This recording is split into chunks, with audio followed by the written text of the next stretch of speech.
அஸ்ஸலாமு அலைக்கும் வரஹ்மத்துல்லாஹி. அளவற்ற அருளாளனும் நிகரில்லாத பேரன்புடையவனுமாகிய எல்லாம் வல்ல ஏக இறைவன் அல்லாஹ்வுடைய சாந்தியும் சமாதானமும் நம் உயிரிலும் மேலான உத்தம தூதர் நபிகள் நாயகம் ஸல்லல்லாஹு அலைஹி வஸல்லம் அவர்கள் மீதும் அவர்களது தோழர்கள் தோழியர்கள் இன்னும் எல்லா முஸ்லிம்கள் மீதும் குறிப்பாக இந்த ஜுமாவினுடைய வணக்க வழிபாட்டை அதன் ஆரம்ப நேரத்திலேயே கலந்து கொண்டு முழுமையான நன்மையை பெற வேண்டும் என்கிற ஆர்வத்தோடு இறை இல்லத்திலே ஒன்று கூடியிருக்கிற நம் அனைவர் மீதும் என்றென்றும் நின்று நிலவட்டுமாக என்று பிரார்த்தித்தவனாக இந்த ஜுமாவினுடைய உரையை ஆரம்பம் செய்கின்றேன். அல்லாஹ்வுடைய பேரருளால் இந்த நேரான பாதையை நாமெல்லாம் அடைந்து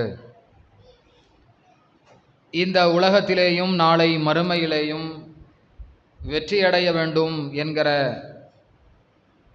உயர்ந்த நோக்கத்தில் இஸ்லாம் காட்டியிருக்கிற வழிமுறைகளை நாம் பின்பற்றி வாழ்ந்து கொண்டிருக்கிறோம். அப்படி மறுமையினுடைய வெற்றியை பிரதானமாக முன்னிறுத்தி வாழுகிற இஸ்லாமிய சமுதாயமாக இருக்கிற நம்மில் இன்றைக்கு பல பேருடைய வாழ்வை நாம் எடுத்து பார்த்தால் மறுமையை முன்னிறுத்துவதை விட இந்த உலகத்தை முன்னிறுத்துகிற ஒரு நிலையை நாம் அதிகமாக பார்க்க முடிகிறது.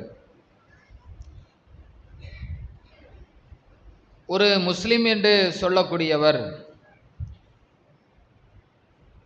அவருடைய உலக வாழ்க்கை என்பது மறுமையில் நாம் வெற்றியடைவதற்கான வழிமுறைகளை கடைபிடிக்கிற ஒரு களமாகத்தான் இந்த உலக வாழ்வு இருக்க வேண்டும். ஏனென்று சொன்னால் இந்த உலகத்திலே பயணிக்கிற ஒரு மனிதர் இந்த உலகத்திலேயும் அவர் பல சோதனைகளை எதிர்கொள்ள வேண்டி இருக்கிறது. அதுபோன்று நாளை மறுமையிலேயும் ஒரு மனிதன் பல சோதனைகளை எதிர்கொள்ள காத்திருக்கிறான். இறைவனால் படைக்கப்பட்ட இந்த மனித சமுதாயம் என்பது இந்த உலகத்திலேயும் அவர்கள் அல்லாஹ்வுடைய பாதுகாப்பை பெற வேண்டும், நாளை மறுமையிலேயும் இறைவனுடைய பாதுகாப்பை அவர்கள் பெற்றாக வேண்டும். இந்த நிலை என்பது இறைவனால் படைக்கப்பட்ட மனித சமுதாயத்திற்கு மட்டும்தான் அல்லாஹுவால் ஏற்படுத்தப்பட்டிருக்கிற விதி. மற்ற எந்த ஒரு படைப்பிற்கும் இது மாதிரியான ஒரு நிலை கிடையாது. அவர்கள் இந்த உலகத்தோடு தங்களுடைய வாழ்வை முடித்துக் கொள்ளுகிற படைப்பாகத்தான் படைக்கப்பட்டிருக்கிறார்கள். ஆனால் மனித சமுதாயம் இந்த உலகத்திலேயும் நாளை மறுமையிலேயும் இறைவனுடைய பாதுகாப்பை பெற வேண்டிய ஒரு கட்டாய சூழ்நிலையில்தான் இந்த உலகத்திலே நாம் வாழ்கிறோம் என்பதை மறந்து இந்த உலகத்தில் தன்னுடைய மனோ இச்சையை பின்பற்றி வாழுகிற கூட்டமாக பெரும்பான்மையான மக்களுடைய நிலை இன்றைக்கு இருக்கிறது. ஆனால் ஒரு முஸ்லிம் இந்த உலகத்திலே வாழும் பொழுது அவன் அடிப்படையிலேயே இறை பாதுகாப்பை எதிர்பார்த்துதான் இந்த உலகத்திலே வாழ வேண்டும். அப்படி வாழுகிற அந்த நிலைதான் அவனை மறுமையிலேயும் இறைவனுடைய பாதுகாப்பை பெற்றுத்தரக்கூடியதாக மாறிவிடுகிறது. அதில் அலட்சியமாக ஒருவன் இருப்பான் என்றால் அவன் இந்த உலகத்திலேயும் இறைவனுடைய பாதுகாப்பை பெற முடியாது, மறுமையிலேயும் இறைவனுடைய பாதுகாப்பை பெற முடியாதவனாக மாறி போய் விடுகிறான். அல்லாஹ்வுடைய தூதர் அடிப்படையில் நமக்கு சொல்லித்தந்த ஒரு கட்டளை என்னவென்றால், உபதேசம் என்னவென்றால், இஹ்ஃபலில்லாஹ யஹ்ஃபல்க, நீங்கள் அல்லாஹ்வுடைய விஷயத்தில் அவனுடைய மார்க்கத்தை நீங்கள் பேணி பாதுகாக்க வேண்டும். அப்படி பேணி பாதுகாக்கிற நேரத்தில் யஹ்ஃபல்க, அல்லாஹ் உங்களை பாதுகாப்பான். யஹ்ஃபல்க, நீ அல்லாஹ்வுடைய மார்க்கத்தை பேணி பாதுகாத்தால் தஜிதுஹு துஜாஹக, அவனை உனக்கு முன்னால் நீ காண்பாய். அப்படி என்றால் உனக்கு முன்னால் இறை பாதுகாப்பு என்பது எல்லா நேரத்திலேயும் நீடித்திருக்கும். இதை அல்லாஹ்வுடைய தூதர் இப்னு அப்பாஸ் என்கிற ஒரு நபித்தோழருக்கு அவர் சிறு பிராயத்திலே இருக்கிற நேரத்தில் அல்லாஹ்வுடைய தூதர் அவர்களுக்கு வழங்கிய உபதேசத்தில் மிக முக்கியமானது. இந்த உலகத்திலே ஒரு சிறுவன் வளர்ந்து இந்த உலகத்திலே வருகிறான் என்றால் அவனுக்கு அல்லாஹ்வுடைய தூதர் சொல்லுகிற உபதேசம் என்ன?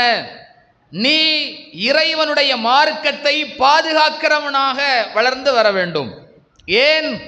அப்படி இறை மார்க்கத்தை நீ பேணினால்தான், அல்லாஹ்வுடைய மார்க்கத்தை பாதுகாத்தால்தான் அல்லாஹ்வுடைய உதவி உனக்கு உண்டு, இறைவனுடைய பாதுகாப்பு உனக்கு உண்டு. ஏனென்றால் இந்த உலகத்திலே பல துன்பங்கள் ஒரு மனிதனை எதிர்கொள்ளலாம், பல சோதனைகள் அவனுக்கு ஏற்படலாம். அந்த துன்பங்களிலிருந்தும் சோதனைகளிலிருந்தும் நீ பாதுகாக்கப்பட வேண்டும் என்றால் உனக்கு இறைவனுடைய உதவி மிக முக்கியமாக தேவை. இறை உதவி இல்லாமல் இந்த உலகத்தில் நாம நிம்மதியாக வாழ்ந்து விட முடியுமா? இறைவனுடைய உதவி இல்லாமல் இந்த உலகத்திலே நாம் பாதுகாப்பாக வாழ்ந்து விட முடியுமா? அப்படி பாதுகாப்பாக வாழ முடியாது. இறைவனுடைய உதவி என்பது எதிர்பார்க்க வேண்டியது. ஒவ்வொரு நேரத்திலேயும் நமக்கு பாதுகாப்பு தேவை இருக்கிறது, நம்முடைய குடும்பத்தாருக்கு பாதுகாப்பு தேவை இருக்கிறது, நம்முடைய மனைவி மக்களுக்கு தேவை இருக்கிறது. நம்மை நோக்கி பல தீமைகள் இந்த உலகத்திலே சூழ்ந்திருக்கிறது. அப்படிப்பட்ட ஒரு நிலையில இந்த உலகத்திலே வாழுகிற ஒரு முஸ்லிம் அல்லாஹ்வுடைய பாதுகாப்பை எல்லா நேரத்திலேயும் எதிர்பார்க்க வேண்டும். நபிகள் நாயகம் நமக்கு கற்றுத்தந்திருக்கிற பல துவாக்களை நீங்கள் எடுத்து பார்த்தால் இறைவனுடைய பாதுகாப்பை வேண்டுகிற அம்சமாகத்தான் ஒவ்வொன்றும் அமைந்திருக்கும். காலையிலே நீங்கள் எழுந்திருக்கிற நேரத்தில் அல்லாஹ்வுடைய தூதர் நமக்கு என்ன பிரார்த்தனையை கற்றுத்தந்தார்கள்? அந்த பிரார்த்தனையினுடைய அம்சங்களை நீங்கள் எடுத்து பார்த்தால் அல்லாஹ்விடத்திலே இறை உதவியை எதிர்பார்க்கிற நிலை. அல்லாஹும்ம இன்னி அஸ்அலுக ஹைர மா ஃபி ஹாதி, இந்த நாளினுடைய தீங்கிலிருந்து இறைவா உன்னிடத்திலே நான் பாதுகாப்பு தேடுகிறேன். அது மாதிரி அந்த நாளுக்கு பிறகு வருகிற தீங்கிலிருந்து இறைவா உன்னிடத்திலே நான் பாதுகாப்பு தேடுகிறேன். இந்த நாளிலே உன்னிடத்திலே பாதுகாப்பை வேண்டுகிறேன் என்கிற அந்த துஆவினுடைய துவக்கமாகத்தான் ஒவ்வொரு நாளும் நமக்கு அமைந்திருக்கிறது. அது மாதிரி வெளியில செல்றோம், அப்படி செல்லக்கூடிய நேரத்தில் நபிகள் நாயகம் என்ன பிரார்த்தனை கற்றுத் தந்தார்கள்? பிஸ்மில்லாஹி ரப்பி அவுது பிக்க மின்னன் அசில்ல வ அலில்ல அவ் அலிலிம அவ் உதுலம அவ் அஜ்ஹல அவ் யுஜ்ஹல. இறைவா, நான் இங்கே வெளியில் செல்கிறேன், இந்த நேரத்தில் எனக்கு உன்னுடைய பாதுகாப்பு தேவை. நான் அநியாயம் செய்துவிடக்கூடாது, அநியாயம் எனக்கு செய்யப்பட்டு விடக்கூடாது, நான் மூடனாகி விடக்கூடாது, நான் பிறரால் மூடனாக ஆக்கப்பட்டு விடக்கூடாது, நான் வழிதவறி விடக்கூடாது, பிறரை வழிதவற செய்துவிடவும் கூடாது. அப்படி நமக்கு பாதுகாப்பு. ஒரு பயணத்திலே செல்கிறோம், அந்த பயணத்திலே அல்லாஹ்வுடைய தூதர் என்ன பிரார்த்தனை கற்றுத்தந்தார்கள்? இறைவா, இந்த பயணத்தில் நீதான் எனக்கு பாதுகாப்பு, அந்த சாஹிபு, நீதான் எனக்கு இந்த பயணத்திலே தோழன். இந்த பயணம் எனக்கு எப்படி இருக்க வேண்டும்? பாதுகாப்பானதாக இருக்க வேண்டும். என்னுடைய குடும்பத்தார் இருக்கிறார்கள், அவர்களுக்கு நீதான் பாதுகாப்பு. என்னுடைய செல்வம் இருக்கிறது, அதற்கு நீதான் பாதுகாப்பு. இப்படி நபி அவர்கள் கற்றுத்தந்திருக்கிற பல பிரார்த்தனைகள் இறை பாதுகாப்பை வேண்டுவதாகவே அமைந்திருக்கிறது. அப்ப இறைவனுடைய பாதுகாப்பு என்பது நமக்கு மிக முக்கியமானது என்றால் அந்த பாதுகாப்பை நாம் பெறுவதற்கு நம்முடைய செயல்பாடுகள் எப்படி அமைய வேண்டும்? எப்படி அமைந்தால் இறைவனுடைய பாதுகாப்பை நாம் பெற முடியும்? அதற்குத்தான் நபிகள் நாயகம் சொன்னார்கள், இஹ்ஃபலில்லாஹ், அல்லாஹ்வுடைய மார்க்கத்தை நீங்கள் பேணுதலோடு பாதுகாத்து கொள்ளுங்கள். மார்க்கத்தை பாதுகாப்பதுனா என்ன? நமக்கு சொல்லித்தரப்பட்டிருக்கிற கட்டளைகளை நாம் நம்முடைய வாழ்விலே கடைபிடிக்க வேண்டும். அது எல்லா விதத்திலேயும் சரி. இந்த மார்க்கம் சரி என்று நாம அறிந்திருக்கிறோமா? அதை ஈமான் கொண்டிருக்கிறோமா? அந்த மார்க்கத்தை நம்முடைய வாழ்க்கையில் அதனை பேணுவதின் மூலமாக அந்த மார்க்கத்தை பாதுகாக்க வேண்டும். அந்த மார்க்கத்தை பிறருக்கு எடுத்து சொல்வதின் மூலமாக நம்முடைய பேணுதலை வெளிப்படுத்த வேண்டும். அந்த மார்க்கத்தை பிறருக்கு எடுத்து சொல்வதற்கு உதவி புரிவதின் மூலமாக நாம் இந்த மார்க்கத்தை பாதுகாக்க வேண்டும். இந்த மார்க்கத்தை எடுத்து சொல்வதற்காக நாம் வாதாடுகிற அந்த நிலையிலே மார்க்கத்தை பேணி பாதுகாக்க வேண்டும். இப்படி பல விதத்திலையும் பேணி பாதுகாக்கணும். வணக்க வழிபாடுகளை பேணுவதின் மூலமாக நம்முடைய மார்க்கத்தை நாம பாதுகாக்கணும். அல்லாஹ் நமக்கு வணக்க வழிபாடுகளை தந்திருக்கிறான். ஒவ்வொரு நாளிலேயும் இறைவனுக்கு செய்ய வேண்டிய வணக்க வழிபாடுகள் இருக்கிறது. அந்த வணக்க வழிபாட்டை நாம் செய்து முடிக்கிற நேரத்தில் நாம் இறைவனுடைய மார்க்கத்தை பேணி இருக்கிறோம், இறைவனுடைய மார்க்கத்தை பாதுகாத்திருக்கிறோம் என்கிற நிலையில் நாம் வர முடியும். அப்ப இறைவனுடைய உதவியை நாம் எதிர்பார்க்கலாம். குணநலங்கள் சார்ந்து நமக்கு இடப்பட்டிருக்கிற கட்டளைகளை நாம கடைபிடிக்க வேண்டும். எதை அல்லாஹ் ஆகுமாக்கி இருக்கிறான், எதை அல்லாஹ் தடுத்திருக்கிறான், எது ஹலால் எது ஹராம் என்பதை பேணுவதின் மூலமாக நாம் இறைவனுடைய மார்க்கத்தை பாதுகாக்க முடியும், பேண முடியும். இப்படி ஒவ்வொரு நிலையிலேயும் நாம் இறைவனுடைய பாதுகாப்பை பெற வேண்டும் என்றால் நமக்கு சொல்லப்பட்டிருக்கிற கட்டளைகளை நாம பேணி நடக்க வேண்டும். இன்றைக்கு பல நவீன இந்த கலாச்சாரங்களின் மூலமாக மார்க்கம் என்ன செய்யப்படுகிறது, பேணப்படாமல் இன்றைக்கு முஸ்லிம்களால் கடைபிடிக்கப்படுவதை பார்க்கிறோம். இப்படி நாம் இருக்கிற நேரத்தில் இறை பாதுகாப்பை எப்படி நாம் எதிர்பார்க்கிறது? அல்லாஹுவை மறந்து வாழுகிற சூழ்நிலை, வணக்க வழிபாடுகளில் கவனமற்றிருக்கிற சூழ்நிலை. இப்படி இருக்கிற நேரத்தில் எப்படி அல்லாஹ்வுடைய பாதுகாப்பு நமக்கு கிடைக்கும்? இறை பாதுகாப்பை எப்படி நாம் பெற வேண்டும் என்பதை அல்லாஹ் திருமறை குர்ஆனில் நமக்கு சொல்லித் தருகிறான். பல நபிமாருடைய வரலாறுகளை சொல்லித் தருகிறான், பல சஹாபாக்களுடைய வரலாறுகளை சொல்லித் தருகிறான். அதிலே நாம பார்க்கிற நேரத்தில் அவர்கள் எப்படி மார்க்கத்தை பாதுகாத்தார்கள் என்பதையும் அதன் மூலமாக எப்படி இறைவன் அவர்களுக்கு பாதுகாப்பை உறுதிப்படுத்தினான் என்பதையும் நம்மால விளங்கிக் கொள்ள முடியும்.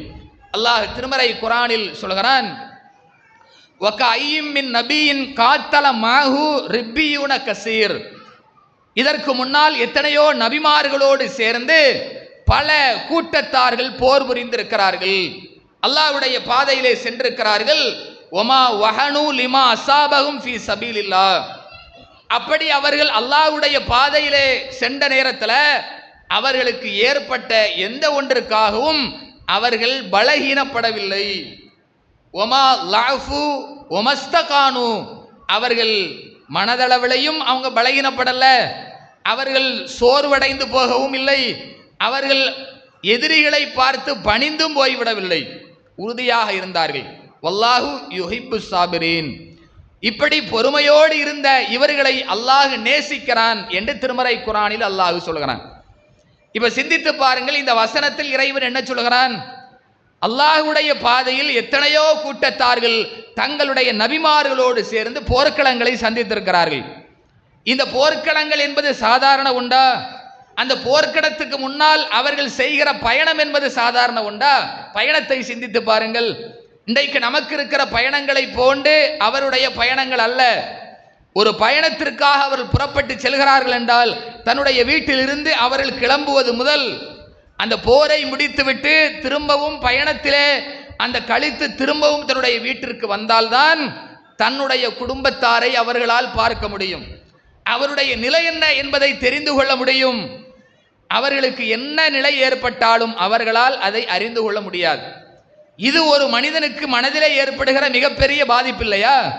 இன்னைக்கு நாம போறோம், ஒரு பயணத்தை முடிச்சுட்டு வர்றோம், வீட்டில் என்ன நடக்கிறது என்பது நமக்கு தெரியும், அதற்கான வசதி இருக்குது, குடும்பத்தாரை பார்க்கிற வசதி இருக்கிறது, அவர்களோடு பேசுகிற வசதி இருக்குது, அவர்களுக்கு வேண்டிய உதவிகளை எல்லாம் செய்யக்கூடிய எல்லா விதமான வசதியும் இருக்கிறது. அப்படி இருந்தால் கூட நாம பயணத்திலே போகிற நேரத்தில் அவர்களுக்கு ஏதாவது ஒன்று என்றால் நம்மளால தாங்க முடியல, பயணத்தை சிறப்பாக நம்மளால என்ன செய்ய முடியாது, தொடர முடியாது. அதுவே மிகப்பெரிய கவலையாக இருக்கும். ஆனால் என்ன நடக்குன்னே தெரியாம பல மாதங்கள் ஒரு பயணத்தை முடித்துவிட்டு வரக்கூடியவர்களுக்கு அது சிரமமா இருக்கும். அந்த சிரமம் இன்னைக்கு நமக்கு கிடையாது. அதை இவர்கள் தாங்கி இருக்கிறார்கள், இறைவனுக்காக வேண்டி தாங்கி இருக்கிறார்கள். அந்த பயணத்தினுடைய வழியில எத்தனையோ துன்பங்கள் அவர்களை எதிர்கொள்ளலாம். அந்த பயணத்தை எல்லாம் தாண்டி போறதுங்கிறது சாதாரண உண்டு அல்ல. நாம் நம்முடைய பயணத்தை ஒப்பிடக்கூடாது. அவர்களுடைய பயணத்தை நீங்கள் கண் முன்னால கொண்டு வந்து பாருங்க. நம்மை போன்றிருக்கிற வாகனங்கள் வசதி இல்லை, இந்த கால்நடைகள் மீது தான் பயணம் செய்ய வேண்டும். அந்த கால்நடைகளுக்கு உண்டு ஆகிவிட்டது என்றால் நடந்து தான் போகணும். கால்நடைகள் இறந்து போய்விட்டது என்றால் அந்த பயணத்தில் ஏற்படுகிற சிரமம் பெரியது. அந்த பயணத்தில் போற நேரத்தில் ஏதாவது உடலுக்கு பாதிப்பு ஏற்படும் என்றால் அவர்களால் அதை சரிப்படுத்துவதற்கு கூட பல சிரமங்களை மேற்கொள்வார்கள். இப்படி பல சிரமத்தை மேற்கொண்டு அங்க போய் நின்று எதிரிகளோடு சண்டையிட வேண்டும். அதுல உயிர் போகுமா இருக்குமான்னு தெரியாது, அப்படி அதை எதிர்கொண்டு செல்கிறார்கள். ஒரு பயணத்தை முடிப்பதற்கே பெரும் உடல் அளவில் மனதளவில் சோர்வடையக்கூடிய நிலை. அதற்கு பிறகு ஒரு போரை சந்திக்கிறார்கள். அது எவ்வளவு பெரிய நிலைன்னு பாருங்க. அந்த போரை முடித்துவிட்டு திரும்பவும் ஒரு பயணத்தை சந்தித்துதான் அவர்கள் தன்னுடைய வீட்டிற்கு திரும்ப வேண்டும். இப்போம்லாம் இவங்க எப்படி செயல்பட்டு இருக்கிறாங்க? அல்லாஹ் சொல்கிறான், வல்லாஹு யுஹிப்பு சாபிரீன். இப்படி பொறுமையோடு இறை பாதையில் தங்களை அர்ப்பணிக்கிற இவர்களை இறைவன் நேசிக்கிறான் என்று அல்லாஹ் திருமறை குர்ஆன்ல சொல்றான். இப்ப அடுத்தது அல்லாஹ் சொல்கிறான், ஒமா கான கவுலுகும் இல்லா அன் காலு. இப்படி இறை பாதையில தங்களை அர்ப்பணித்தார்களே, இறைவனுக்காக வேண்டி செயல்பட்டாங்களே, இவர்களுடைய வார்த்தை என்ன தெரியுமா? ரப்பனா அக்ஃபிர் லனா துனூபனா, இறைவா எங்களுடைய பாவத்தை மன்னித்து விடு. வ இஸ்ராஃபனா ஃபி அம்ரினா, எங்களுடைய காரியங்களில் ஏற்பட்டிருக்கிற தவறுகளை நீ மன்னித்து விடு. சப்பித் அக்தாமனா, எங்களுடைய பாதத்தை நீ உறுதிப்படுத்து. ஃபன்சுர்னா அலல் கௌமில் காஃபிரீன், இந்த இறை மறுப்பாளர்களுக்கு எதிராக நீ எங்களுக்கு உதவி புரிய வேண்டும் என்கிற பிரார்த்தனையை சொல்கிறார்கள். இதுதான் அவருடைய நிலை என்று அல்லாஹ் திருமறை குர்ஆன்ல அந்த வசனங்கள்ல சொல்லி காட்டுறான். ஒன்று அவருடைய நிலை எப்படி இருக்கிறது என்று சொல்லுகிறான். அடுத்தது அவருடைய மனநிலை எப்படி இருக்கிறது என்று சொல்லுகிறான். ஒன்று அவர்கள் தன்னுடைய எல்லா ஆசைகளையும் எல்லா சிரமங்களையும் இறைவனுக்காக வேண்டி சகித்து கொண்டார்கள், இறைவனுக்காக வேண்டி செயல்பட்டார்கள். அது மாதிரி உள்ளத்தில் இருக்கிற எண்ணத்தையும் பாருங்க. இன்னைக்கு நம்முடைய நிலை எப்படி இருக்குது? நாம இறை பாதையில் எப்படி செயல்படுறோம்? ஆனா நம்முடைய உள்ளத்தில் இருக்கிற எண்ணம் எப்படி இருக்குது? நம்முடைய சிந்தனை எப்படி இருக்கிறது? பிரார்த்தனைகள் எப்படி இருக்கிறது? இறைவா எனக்கு நல்ல வீடு இருக்கணும், வசதி இருக்கணும், நான் உலகத்தில் நல்லா இருக்கணும், உலகத்திற்காக வேண்டி ஆசைப்படுகிற ஒரு மனப்பான்மையில் இருக்கிறோம். மார்க்கத்தை பேணுவதில் அப்படிப்பட்ட உறுதிப்பாடு இல்லை. ஆனால் மனதிலே என்ன இல்லை? உலக ரீதியான ஆசைகளை தவிர மறுமை சார்ந்த எண்ணமும் இல்லை. ஆனால் இதற்கு முன்னால் வாழ்ந்த அந்த நல்லடியார்கள், அந்த இறை தூதர்கள், அவர்களோடு இந்த மார்க்கத்தை கடைபிடித்தவர்கள் எல்லாம் தியாகத்திலே உச்சத்திலே நின்றிருக்கிறார்கள். அப்படி தியாகம் செய்துவிட்டு, கஷ்டப்பட்டு விட்டு, சிரமப்பட்டு விட்டு அல்லாஹ்விடத்தில் அங்கீகாரத்தையும் பெறுகிறார்கள். அல்லாஹ் சொல்கிறான், இவர்கள் எந்த சிரமத்தை அல்லாஹ்வுடைய பாதையிலே பெற்றாலும் பலகீனப்படல, அவர்கள் தளர்ந்து போய்விடல, எதிரிகளுக்கு அடிபணியவில்லை, இவர்களை நான் நேசிக்கிறேன் என்கிற உத்தரவாதத்தையும் பெறுகிறார்கள். பெற்றுவிட்டு அவருடைய மனநிலை என்ன? நாம் அல்லாஹ்வுடைய பாதையில உறுதியா செயல்படுறோம், இறைவனுக்காக வேண்டி நாம எல்லாத்தையும் செஞ்சிருக்கிறோம், அதனால அல்லாஹ் நம்மளை என்ன செஞ்சிருவான்? சொர்க்கத்துக்கு கொண்டு போயிருவான் அப்படிங்கிற நிலையில இருந்தாங்களா? அது எண்ணத்தையும் பாருங்க. இறைவா எங்களை மன்னிச்சிருன்னு கேட்டாங்க. அல்லாஹ்வுடைய பாதையில செயல்பட்டு விட்டு உறுதியாக நின்று விட்டு இறைவனிடத்தில் கேட்டார்கள், இறைவா எங்களுடைய பாவத்தை மன்னித்து விடு. ரப்பனா அக்ஃபிர் லனா துனூபனா, இறைவா எங்களுடைய தவறுகளை மன்னிச்சிரு. ஓ இஸ்ராஃபனா ஃபி அம்ரினா, எங்களுடைய காரியத்தில் ஏற்படுகிற அந்த தவறுகளையும் மன்னிச்சிரு. நாங்கள் மனிதங்கிற அடிப்படையில் பல தவறுகளை செய்திருக்கலாம், எங்களுக்கு தவறுகள் ஏற்பட்டிருக்கலாம், அந்த தவறுகளை மன்னித்து விடு. சப்பித்து அக்குதாமனா, எங்களுடைய பாதத்தை நிலைப்படுத்து. நாங்கள் உன்னுடைய பாதையில நடக்கணும்னா, மார்க்கத்தை சரியாக கடைபிடிக்க வேண்டும் என்றால் நீ எங்களுடைய பாதத்தை உறுதிப்படுத்தினால்தான் அது நடக்கும். அதனால நாங்க உங்களுடைய பாதையில தான் இருக்கிறோம். இது தொடர்ச்சியாக வேண்டுமென்றால் இறைவா எங்களை நீ இந்த மார்க்கத்திலே நிலையாக இருக்க செய், பாதத்தை உறுதிப்படுத்தி இறைவா என்று கேட்கிறார்கள். அதற்கு பிறகு அல்லாஹ்விடத்தில் வேண்டுறாங்க, இந்த உலகத்தினுடைய பாதுகாப்பை வேண்டுகிறார்கள். ரப்பனா ஃபன்சுர்னா அலல் கௌமில் காஃபிரீன், இந்த இறை மறுப்பாளர்களுக்கு எதிராக எங்களுக்கு உதவி புரிய வேண்டும். அவர்கள் தானே எங்களுக்கு என்ன செய்யறாங்க? இவ்வளவு சிரமத்தை கொடுக்கிறார்கள், எங்களை அழிக்க வேண்டும் நினைக்கிறார்கள், எங்களை இல்லாமலாக்கணும்னு நினைக்கிறாங்க, இந்த மார்க்கத்தை இல்லாமலாக்க வேண்டும் நினைக்கிறார்கள். அவரிடத்தில் இருந்து பாதுகாப்பை உன்னிடத்தில் வேண்டும். இன்னைக்கு அதுதான் நிலைமை. இன்னைக்கு இருக்கிற நிலைமை என்ன? எதிரிகள் நம்மை என்ன செய்ய வேண்டும் நினைக்கிறார்? அழிக்க வேண்டும் நினைக்கிறார்கள், நம்மை அச்சுறுத்துகிறார்கள். அந்த சக்திகள் இன்றைக்கு வளருகிறது. அப்போ ஒரு முஸ்லீமாக இருக்கிற நாம எப்படி செயல்படணும்?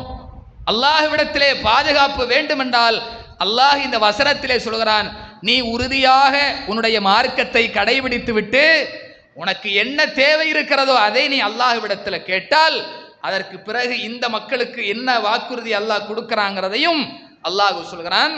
இவங்க இப்படி செயல்பட்டாங்க, எதிரிடத்திலிருந்து பாதுகாப்பை கேட்டார்கள், அல்லாஹ்வுடைய பாதையில் முழுமையாக தங்களை ஈடுபடுத்திக் கொண்டார்கள். அவர்களுக்கு அல்லாஹ் உலகத்தினுடைய கூலியை வழங்கினான்.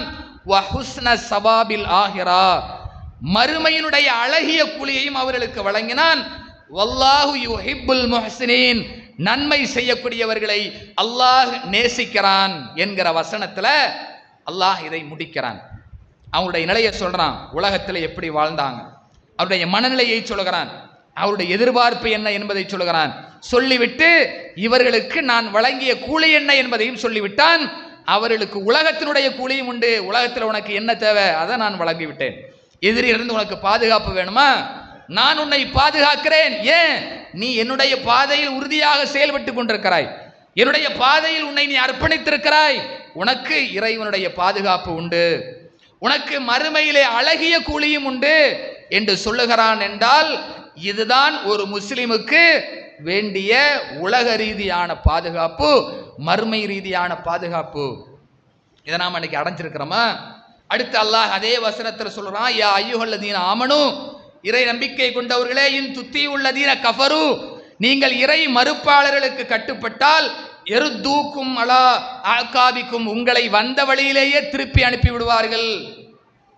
தன்கலிபு ஹாசிரீன், அப்பொழுது நீங்கள் சிறுமைப்பட்டவர்களாக நஷ்டவாளிகளாகத்தான் நீங்க என்ன செய்வீங்க? திரும்புவீர்கள் என்று எச்சரிக்கை செய்துவிட்டு அல்லாஹ் சொல்கிறான், பலில்லாஹு மௌலாக்கும், அல்லாஹ் உங்களுடைய பாதுகாவலன், வஹுவ கைருன் நாசிரீன், அவன்தான் உதவி செய்வதில் மிகச் சிறந்தவன் என்று சொல்கிறான். நீ இறை மறுப்பாளர்களுக்கு கட்டுப்பட்டு விடாதே என்று சொல்கிறான். ஏன்? இறை மறுப்பாளர்களுக்கு நீ கட்டுப்பட்டு விட்டால் உன்னை வந்த வழியிலே திருப்பி விடுவார்கள். அப்படி வந்த வழியிலே திரும்பி சென்று விட்டால் உனக்கு அல்லாஹ்வுடைய பாதுகாப்பு இல்லை, உனக்கு ஒரே ஒரு பாதுகாவலன் அல்லாஹ் மட்டும்தான். அதனால நீ இறை மார்க்கத்தை சரியாக கடைபிடி. இறை மறுப்பாளுடைய வழியை நாம பின்பற்ற போறதில்லை, தெரிந்து கொண்டு நாம போக மாட்டோம். இஸ்லாத்தை கடைபிடிக்காவிட்டால் அடுத்திருக்கிற வழி என்ன? இஸ்லாத்தை நாம சரியாக கடைபிடிக்கல, இஸ்லாத்தினுடைய பாதையை சரியாக நாம உள்வாங்காமல் நாம செயல்பட்டால் அடுத்து நாம செய்யக்கூடிய செயல்பாடுகள் என்ன? இந்த உலகத்தில் இஸ்லாத்தை தவிர வேறு பாதை இல்லை. வேறு பாதை அத்தனையும் இறை மறுப்பாளருடைய பாதை தான். அந்த பாதையைத்தான் நாம கடைபிடிக்க வேண்டி வரும். அதனால் நீ கவனமாக இருங்கன்னு அல்லாஹ் சொல்லி காட்டுகிறான். அப்ப நம்முடைய நிலையும் இது மாதிரி இறை பாதுகாப்பை பெற வேண்டிய ஒரு நிலையில நமக்கு இருக்க வேண்டும் என்றால் நம்முடைய மார்க்க பற்றை நாம் அதிகப்படுத்த வேண்டும், வணக்க வழிபாடுகளை சரி செய்ய வேண்டும், நமக்கு அல்லாஹ் சொல்லியிருக்கிற கட்டளைகளை கவனத்தோடு நம்முடைய வாழ்விலே அதனை கடைபிடிக்க வேண்டும். இன்னைக்கு இதையெல்லாம் உதறி சின்னாபின்னமாக்குகிற செயல்தான் நம்முடைய இந்த இணையதளங்கள், நம்மிடத்தில் இருக்கிற இந்த நவீன வசதிகள், இந்த செல்போன், அதில் இருக்கிற காட்சிகள், அதில் இருக்கிற இது மாதிரியான அத்தனையும் நம்முடைய ஈமானை என்ன செய்கிறது? இன்றைக்கு அப்படியே நிலைகுலைய செய்யக்கூடிய, அப்படியே கவனமில்லாமல் வாழச் செய்யக்கூடிய ஒரு நிலையாக இருக்கிறது. இப்போ இதையெல்லாம் உணர்ந்து நம்முடைய நிலையை நாம் மாற்ற வேண்டும். அல்லாஹ் நமக்கு சொல்கிறான், யா அய்யுஹல்லதீன ஆமனு, இறை நம்பிக்கையாளனே, கு அன்ஃபுஸக்கும் வ அஹ்லீக்கும் நாரா, உன்னையும் உன்னுடைய குடும்பத்தாரையும் நரகத்திலிருந்து நீதான் பாதுகாக்க வேண்டும். அந்த பாதுகாக்க வேண்டும் என்றால் நாம் எப்படி மார்க்கத்தை உறுதியோடு நாம் செயல்படணும்னு பாருங்க. அப்படி செயல்பட்டால் தான் அந்த பாதுகாப்பு நமக்கு அல்லாஹ்விடத்திலிருந்து கிடைக்கும். அப்புறம் நாம் அதை கவனத்தில் கொண்டு நம்முடைய செயல்பாடுகளை நாம் சரிபடுத்த வேண்டும், நம்முடைய மனநிலைகளை நாம் சரிபடுத்த வேண்டும்.